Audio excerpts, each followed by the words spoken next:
বারবার কিতা লাগে ব্ল্যাকমেল করিয়া যেন আমারে এই জিনিসটা বারবার ভিডিও করে যেন ভিডিও ভাইরাল করে যেন কিতা লাগে এই জিনিসটা করে আমারে। শিলচর শহরতলির নাগাটিলা এলাকার বাসিন্দা হিনা বেগম লস্করের বিরুদ্ধে একটি ফেসবুক ভিত্তিক নিউজ পোর্টালে সুদের ব্যবসার অভিযোগ তুলে মিথ্যে অপপ্রচার চালানো হচ্ছে বলে অভিযোগ উঠেছে।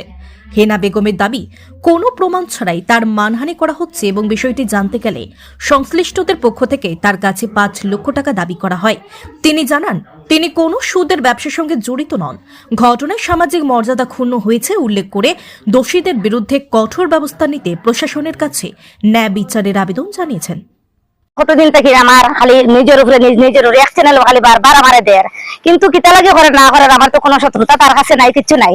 এখন রাস্তাঘাটে আমি চলাচল আটাআটি আমার সব বন্ধ বর্তমানে হয়ে গেছে, চলাচল কিছু করতাম পারি না, জাস্ট ঘরে দুয়ারে থাকতাম পারি না, আমার বাচ্চাই না খাইয়া না ইয়ে করিয়া থাকছে।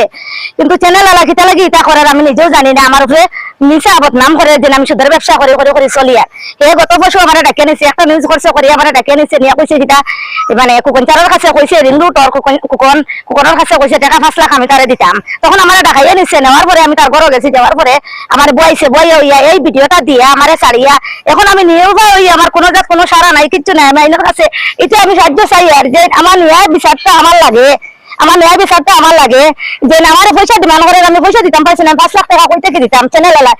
এটাও কইয়া চাই যদি আমি কিছু করিয়া থাকি এই দায় নিউজ চ্যানেলের মালিক এই দায়ী রইব, কিন্তু আমার ঘরের আমার ফ্যামিলি যদি কিছু হইয়া থাকে এই দায়ী হে হইব। এখন আইনের সাহায্য যাইমু, আইনের সাহায্য গিয়ে যদি আমি পারি কিছু আইনে আমার সাহায্যটা করবো, আর কিচ্ছু নাই। টাকা ডিমান্ড করছে যেটা বা ডিমান্ড করছে কিটা আমার ঘর নিয়ে বইয়া কইছে 5 লাখ টাকা দিতাম, তখন আমি 5 লাখ টাকা নিউজ না করার লাগি টাকা 5 লাখ কইছে যে আমি নিউজ তোমার বিষয়ে কিছু করতাম না, তুমি যদি আমার 5 লাখ টাকা দাও। আমি কইছি কিতা লাগে আমার করতে, তুমি সুদের ব্যবসা করো। কই আমি তো সুদের ব্যবসা করি না করি এগুলো সবে দেখে, আমি সুদের ব্যবসা করিনি। আমার মিশামিশি জিনিসটা থেকে ফাঁসাইয়া যে টাকার কথা আমার বারবার কর।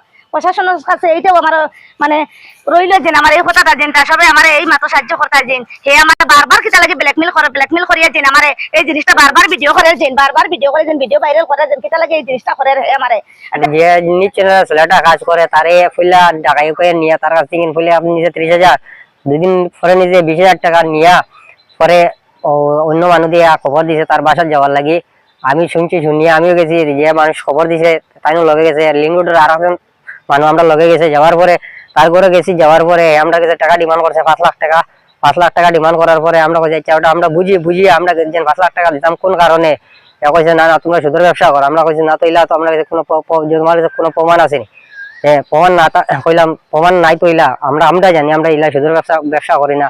এরপরে ওটা যে রেকর্ডিং সিসি ক্যামেরা যেটা তার বাসাত লাগাই আসলো ওটা তো উঠিছে রেকর্ডিংটা, ওটা দিয়ে আজ ফেসবুকে ভিডিওটা আপনি সুদের ব্যবসা করে আপলোড করে দিলিস। আমরা প্রশাসনের কাছে ন্যায্য বিচার চাই। এখন যদি আমার ওয়াইফ কিছু রাস্তাঘাটে সম্পূর্ণ যাই নিউজ চ্যানেলের মালিক, এখন আমরা প্রশাসনের কাছে যে একটা এফআইআর করবো আর তার একটা মানানি কেসে একটা কর্ম করি।